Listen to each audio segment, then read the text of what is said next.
I was halfway through shutting down my computer when the HR message appeared on my screen. Report to Human Resources immediately. No explanation, no warning, just an order. Sharp enough to slice through the quiet of a late Friday. I walked in to find Diane from HR standing stiffly beside my new manager, Darren Cole. He had been transferred from the New Jersey office barely 3 weeks earlier, and he carried himself like someone who believed fear did the work for him. Diane cleared her throat and lifted a sheet of paper.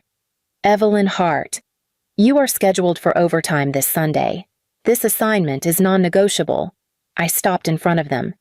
I cannot work this Sunday. I said, I have an important appointment. Darren crossed his arms. Is that so? His voice had a practiced managerial patience that never reached his eyes. Let me make this very simple.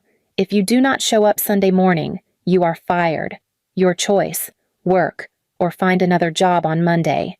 He expected panic, a scramble, an apology, something. I gave him nothing.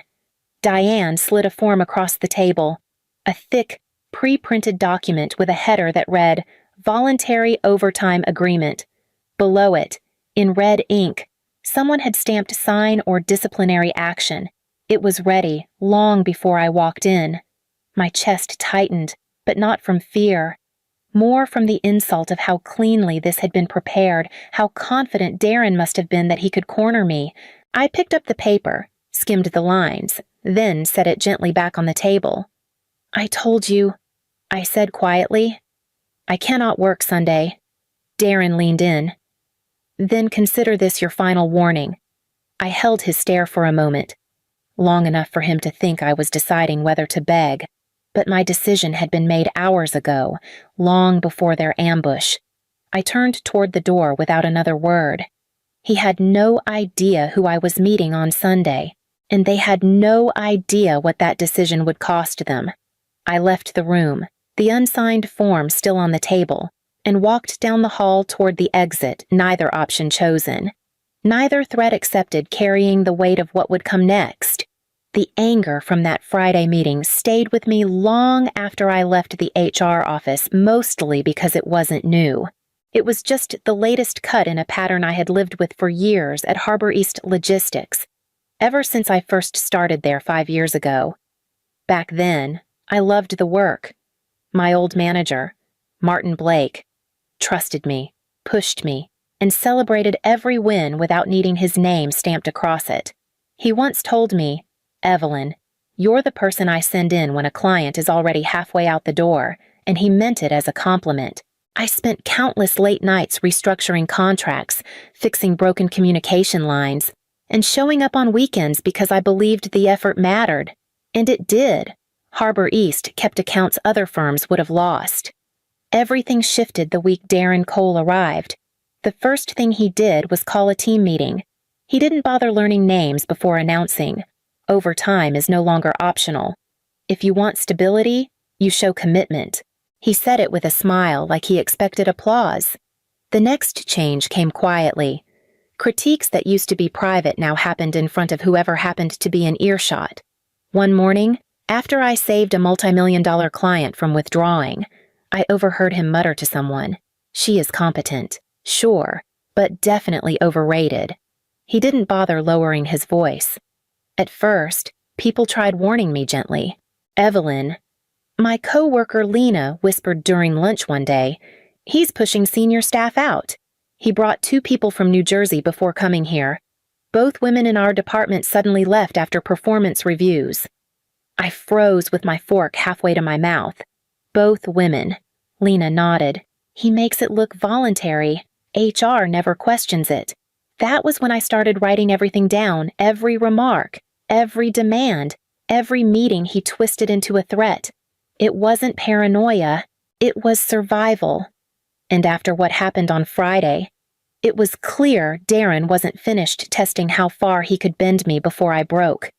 The truth behind my refusal to work on Sunday was never about rest. It was about the meeting I had agreed to days earlier, the one that could decide the future of Harbor East Logistics and my place inside it. I arrived early at the quiet office suite overlooking the harbor. my nerves steady only because I had rehearsed every detail.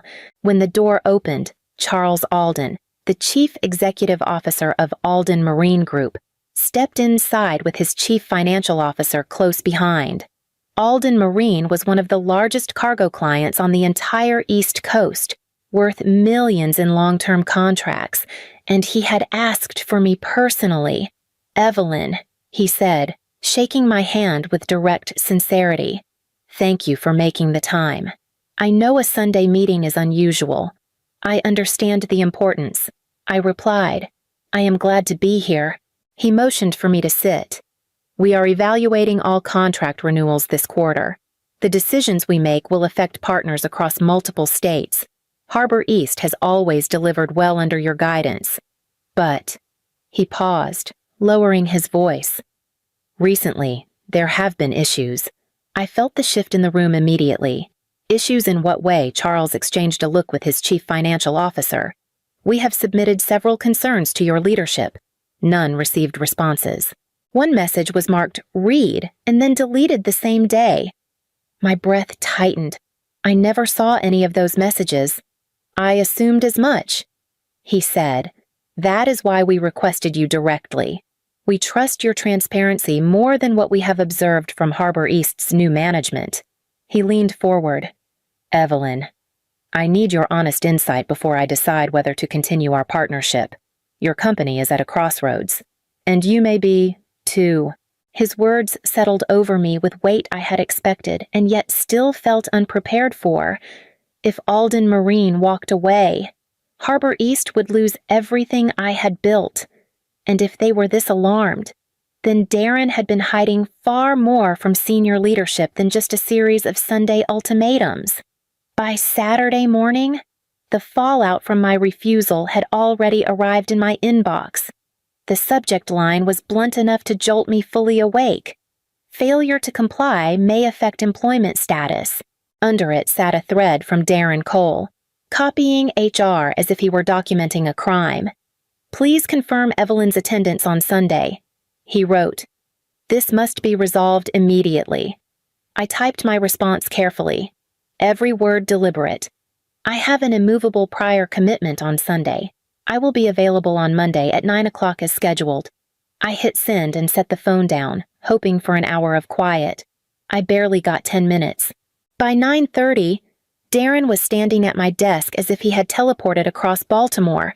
I saw him coming before I heard him, the sharp, irritated breath he always took before making a scene. "You really sent that email?" he demanded, loud enough for the entire row of cubicles to hear. "Everyone sacrifices. Evelyn, everyone. What makes you think you are special?" I kept my voice low. "I never said I was special. I said I have a prior commitment." His jaw tightened. "What you have is an attitude problem, and it ends today." My coworkers kept their heads down, pretending to type. Even Lena, usually brave enough to whisper encouragement, stayed silent. That told me everything. People weren't avoiding eye contact to protect me. They were avoiding Darren to protect themselves. He stared at me for a few seconds, waiting for an apology. A crack. Something. When he got nothing, he turned sharply and marched back toward his office. I tried to breathe through the tension, but the next blow came fast. My screen flashed a system alert access denied. Then another. 2 major client folders I managed daily were suddenly locked. I checked again, fingers shaking. Still locked. He was building a case. He wanted me unstable, unreliable, uncooperative, and he wanted it all documented before Monday. By the time I stepped away from my desk, I knew the truth. Darren was not waiting for Sunday to punish me. He had already begun.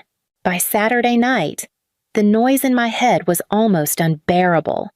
Every email from HR, every threat from Darren, every clipped warning sat on my phone like stacked verdicts.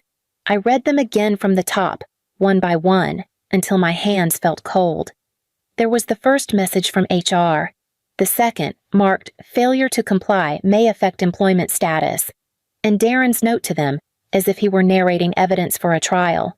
"Please confirm Evelyn's attendance on Sunday." I opened a new folder on my laptop and titled it Sunday Incident. Every screenshot went in, every timestamp, every line. If Darren wanted documentation, he would not be the only one keeping it. For a moment, I stared at the blinking cursor, wondering if I should call Charles Alden and cancel. The thought lasted only a few seconds. That meeting mattered to the company far more than Darren's ego trip did, and Charles had trusted me enough to reach out privately. That meant something. I pulled out the notes I had already organized for him. Renewal forecasts, performance patterns, contract risks. I reviewed every section until I could recite the numbers without looking. When I finally drafted my reply to HR, I kept it brutally simple. I will be unavailable Sunday due to an essential prior engagement.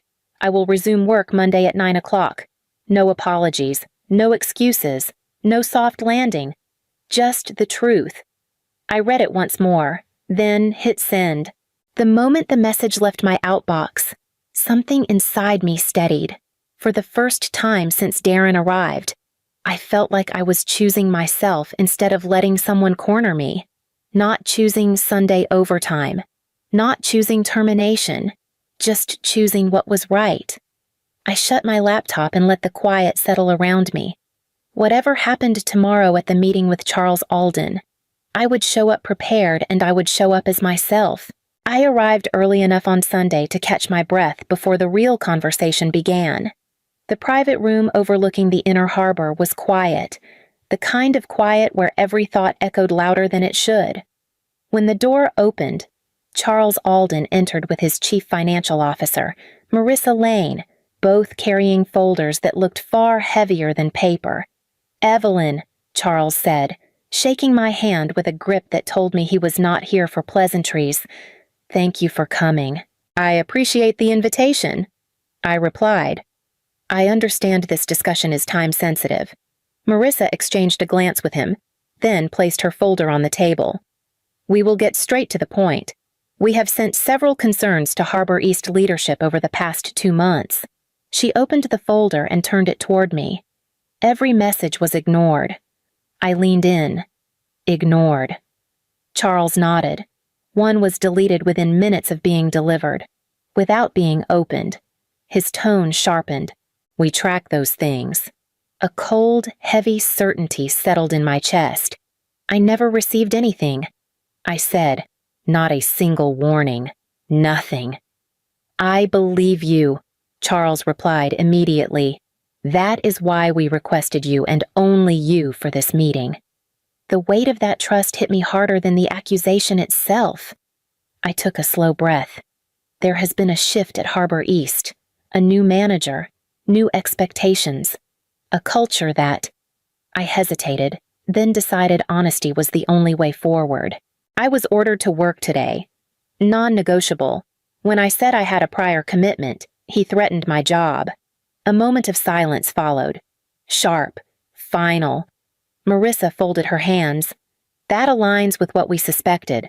Charles's expression tightened, the calm edge turning to steel. "If your leadership is burying client concerns and threatening the only person keeping this account stable, that is a problem we cannot ignore." He closed the folder. "We will not renew our contract," he said, voice steady, "unless you become our direct point of contact effective immediately." The words hit like a shift in gravity, altering everything I thought I knew about Monday. What happens when a client with millions on the line demands me and not my boss by Monday morning? I had already braced myself for the worst. I walked into the building expecting a termination meeting, a stack of forms waiting with my name printed at the top. After everything that happened Saturday and Sunday, there was no scenario where Darren would let me walk in quietly, but the office was silent. No email from HR, no calendar invite, no warning, nothing. I set my bag down slowly, watching my screen load. Still nothing. Lena walked past my desk and whispered, "You okay?" I nodded, though my pulse kept rising. The absence of noise felt louder than any threat Darren had thrown at me. At 9:15 exactly, my phone lit up with a number I had never seen appear on my screen before. The direct extension of Richard Hale, The Chief Executive Officer of Harbor East Logistics, I answered carefully. This is Evelyn Hart. His voice came through calm, deliberate. Evelyn, congratulations on your promotion. I froze. Richard continued before I could speak. Please come to the executive floor, not human resources, directly to my office. Then the line clicked off. I stood, trying not to show the shock spreading through me, and walked toward the elevators. The air shifted as soon as I reached the hallway leading to management's offices. That was when I saw it. Darren's office door was shut. His nameplate was gone. A security guard stood beside the door, arms crossed, eyes fixed straight ahead. Lena had followed at a distance. "What happened?" she whispered. "I don't know," I said quietly. But the tremor in her voice told me she already sensed that something had detonated overnight, something big enough to wipe Darren's name off the wall before the workday even started. As I stepped into the executive corridor, co-workers peeked over their monitors, whispering my name like it didn't belong to the same person who'd been threatened 48 hours earlier.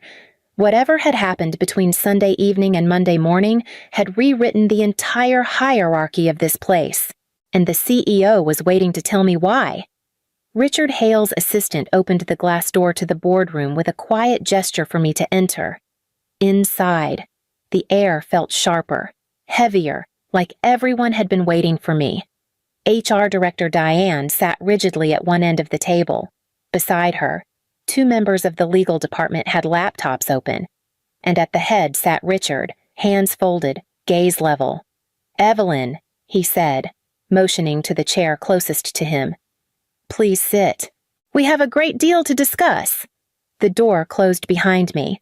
The silence held for a beat before Richard lifted a printed email, one I recognized instantly. This was forwarded to me last night from Charles Alden. He read aloud, his voice steady. "We demand Evelyn Hart as our exclusive point of contact moving forward.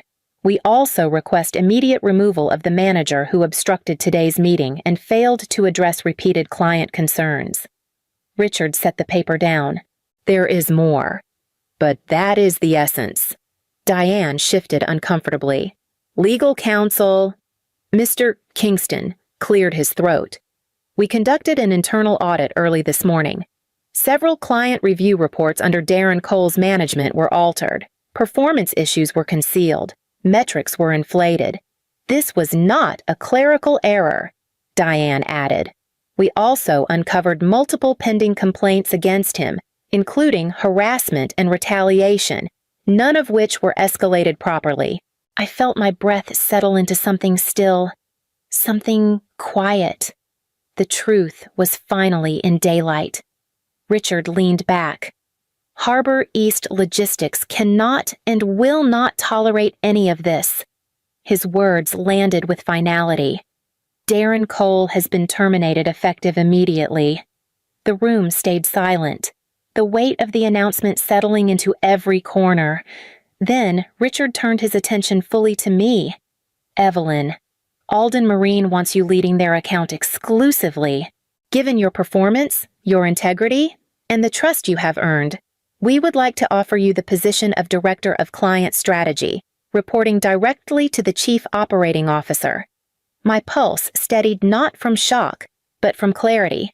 Everything Darren tried to bury had brought me right here, and now I had to decide how to step into a leadership role built on surviving his storm.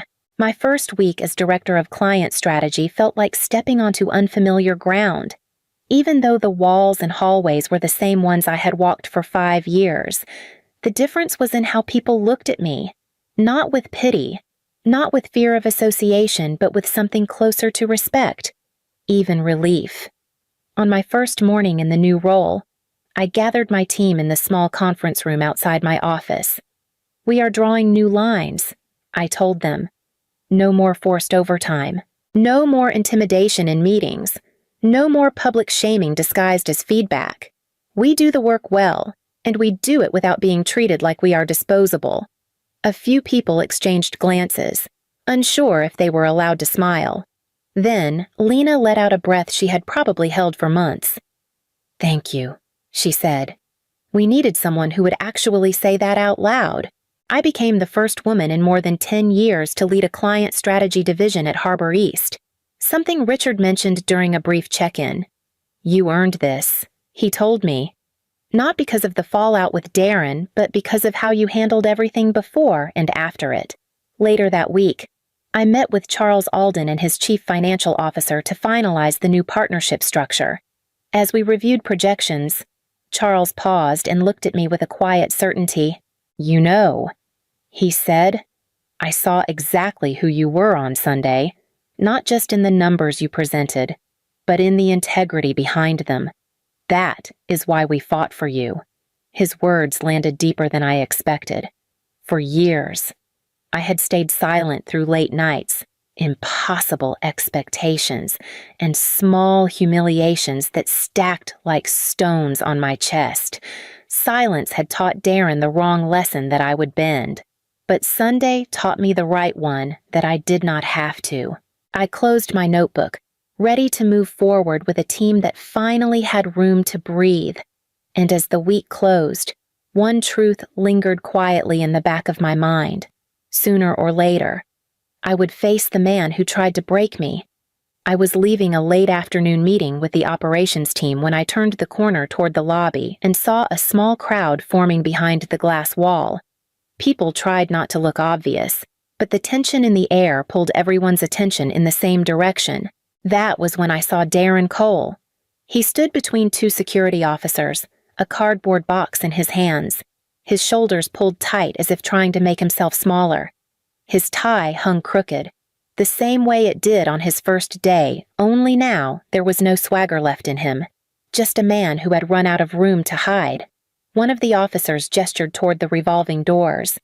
"This way, sir." Darren walked forward without lifting his eyes, without the clipped tone, without the false authority. He passed close enough that I could hear his uneven breathing, but he never looked at me. He did not have to. I did not say a word. I did not need to. The silence between us said everything what he had tried to do, who he had tried to break, and what finally brought him down. His exit was quiet, almost gentle, like someone shutting a door that should never have been opened in the first place. After he disappeared outside, people slipped back to their desks, pretending they had not been watching. I walked to my office, the soft hum of the building settling around me again.